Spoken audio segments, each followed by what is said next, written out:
What's up, everybody? Joe King here to do another Topical Tokenomics presentation. Today we're talking about FEI protocol, version 1, version 2, how it interacts with the TRIBE DAO, and what we can learn from this system, the mistakes they've made, what they've learned, and what the product looks like going forward.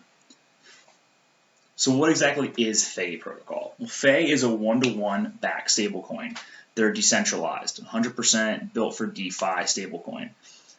They're using a hybrid model, a fiat-backed and over-collateralized. So the model has 100% of the backing of the coin in some kind of a stablecoin, usually DAI right now, also some RAI in there and LUSD, but this is changing frequently.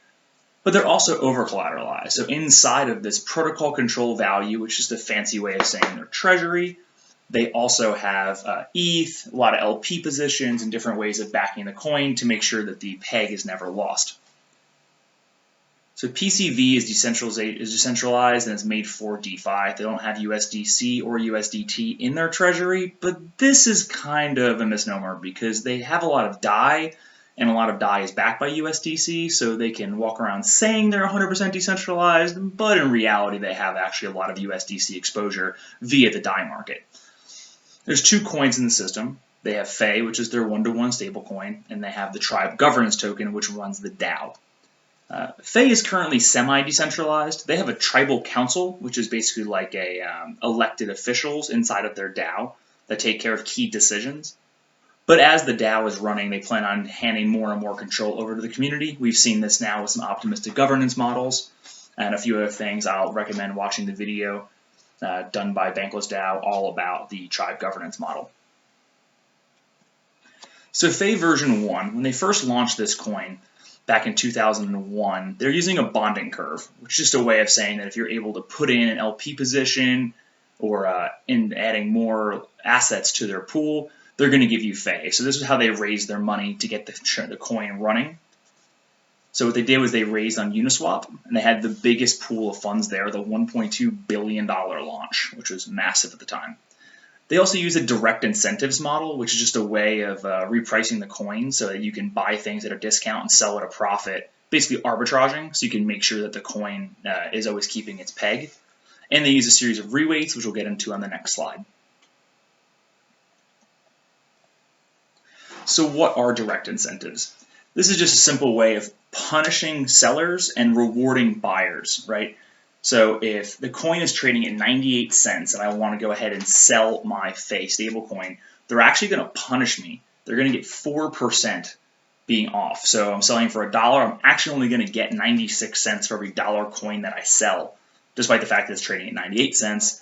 And if a person is minting it by dropping ETH into the contract to pull FEI back out, they're going to get a 2% incentive on that. So they're actually getting $1.02 when they mint.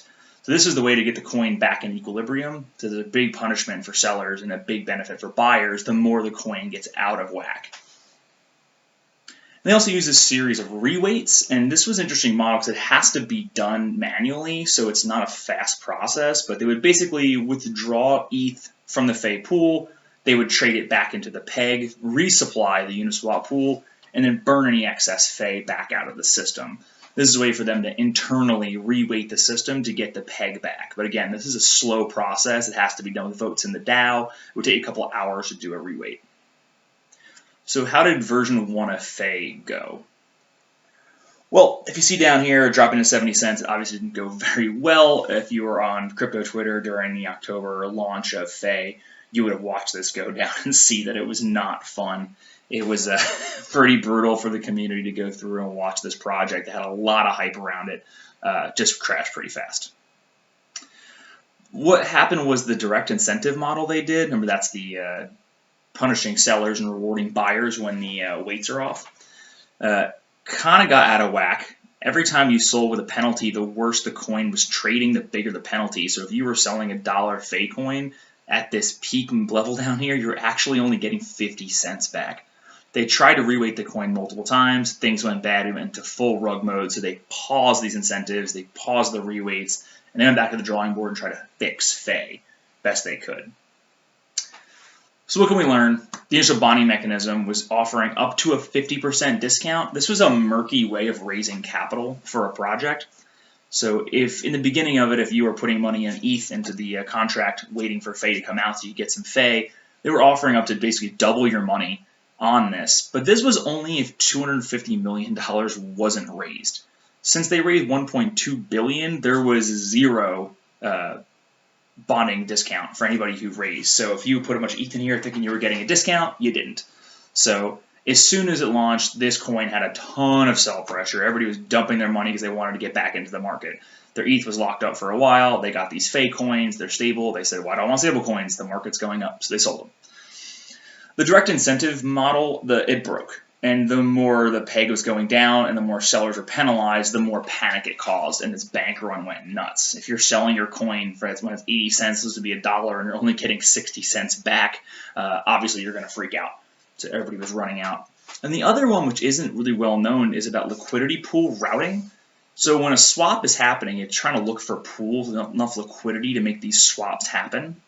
So the ETH and FEI pair on Uniswap, they also opened up the TRIBE FEI pair as well, but the problem is the only liquidity was on the ETH FEI. So if I was trying to sell my FEI to buy TRIBE tokens because I wanted to be part of the DAO, it was routing the liquidity through the ETH pool. So the sell pressure on that FEI ETH pool was massive, and it caused a really lot of pressure on it, and this cascading negative incentive structure went down and penalized everybody in the system. Algorithmic stablecoins have failed. We've seen this time and time again with Iron, with empty set dollar. We saw this recently with the UST Terra Luna blow up. There's been so many issues that can an algorithmic stablecoin actually work?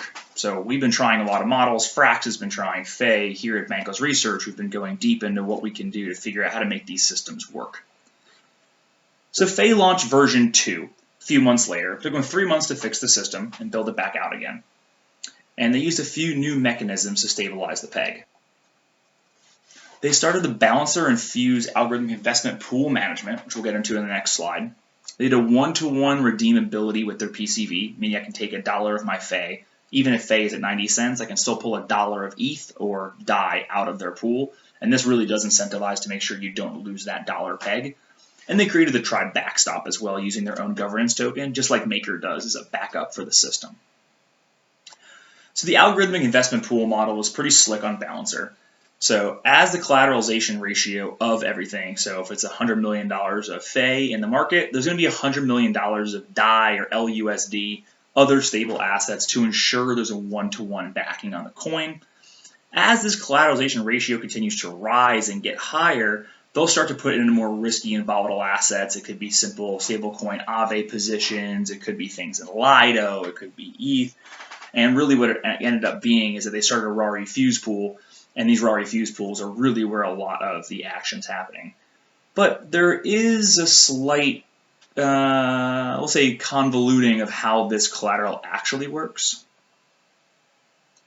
Here we are at FEI.money showing the protocol-controlled value of the system. So this is right now being recorded on August 13, 2002.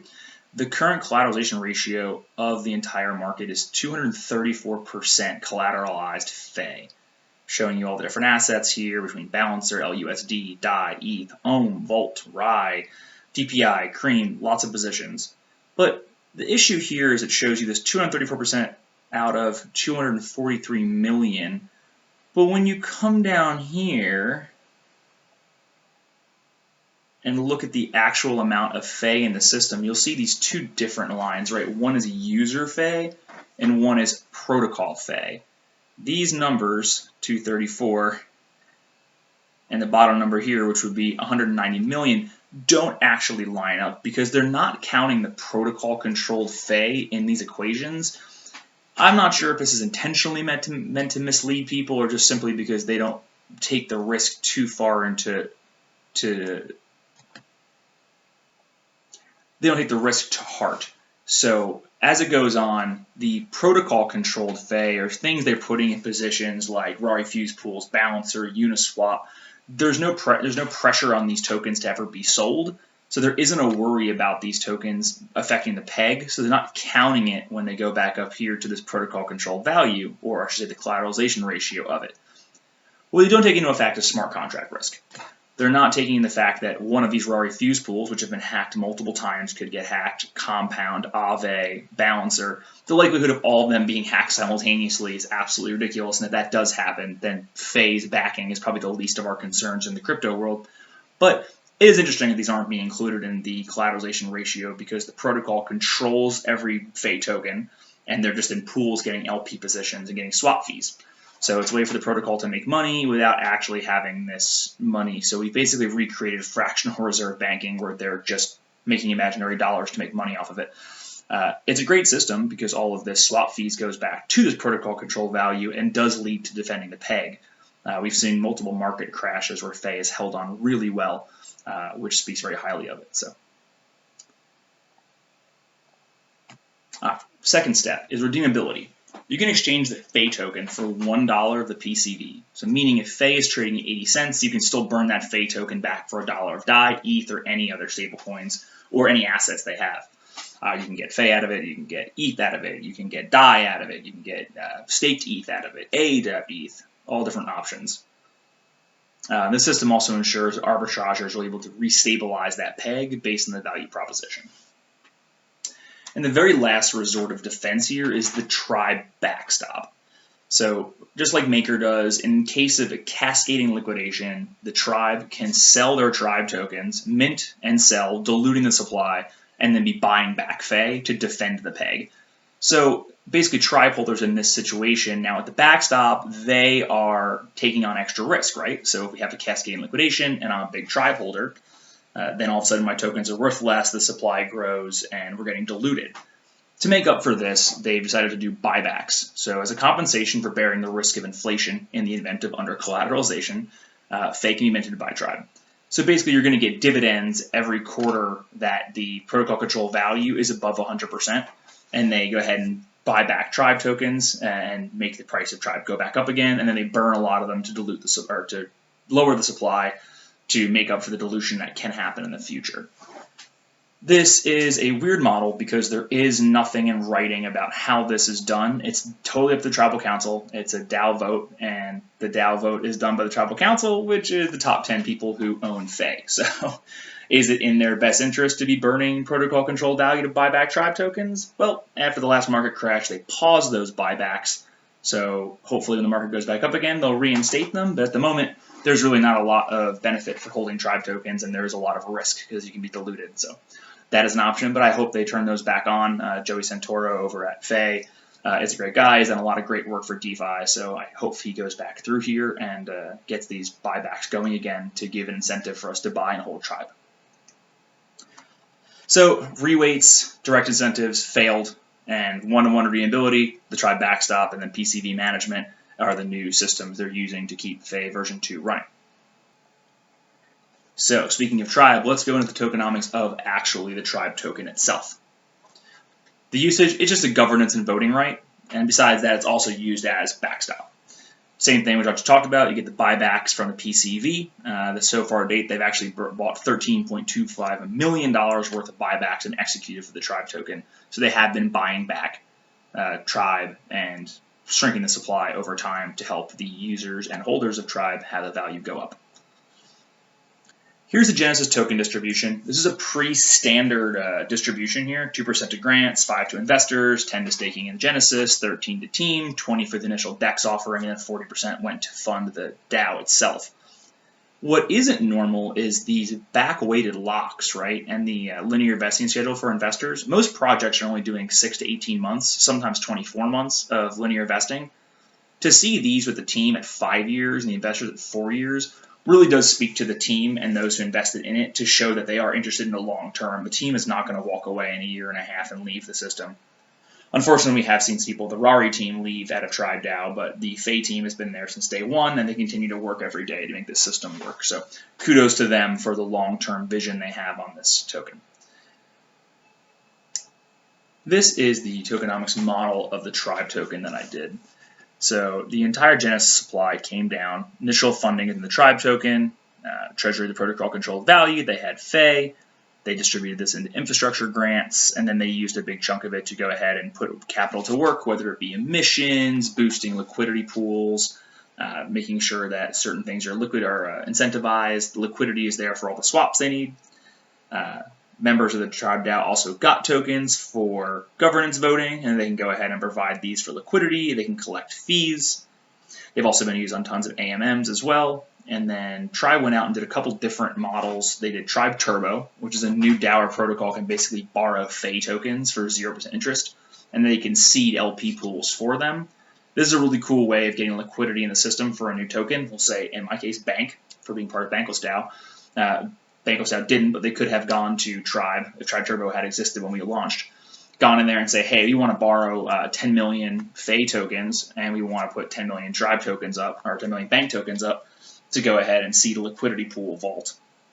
And then we both be splitting the swap fees. So Tribe, PCV would be getting part of the FEI, part of the Bank tokens and swap fees, and then Bankless will be also getting part of the FEI and part of the Bank swap fees back.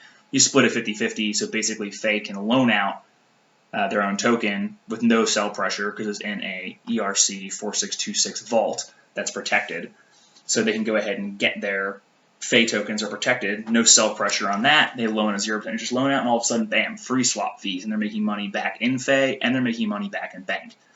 And if Bank wanted to close this system, all they have to do is close the vault. FEI gets all their FEI back, Bank gets all their Bank tokens back, LP pools were split, everybody wins. It's a pretty cool system. Then they did liquidity as a service, and this is if a protocol themselves or if a different DAO wants to also get liquidity. This is upon an actual tranche system, a little more complicated, but they have a junior and a senior tranche where these FEI tokens would be going into these vaults to go ahead and make money. So the borrowing DAO would be the junior tranche where they can go ahead and put that money to work in LP positions or DeFi pools and make money off of it, as well as seed themselves. While FEI would be the senior tranche. If anything goes wrong, they get all of their FEI back. So they're protected, and then FEI charges a small percentage point for this. This is a partnership with Ondo Finance.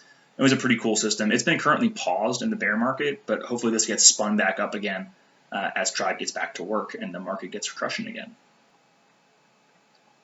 And that is our demonstration on FEI, Tribe, and what we can learn from version 1 to version 2. I hope you all learned something today, and if you want to join us every Thursday at 1 p.m. Eastern in the Bankless DAO Discord, as well as Google Meets, we do a topical tokenomics discussion, and we hope to see you guys there. Have a great day.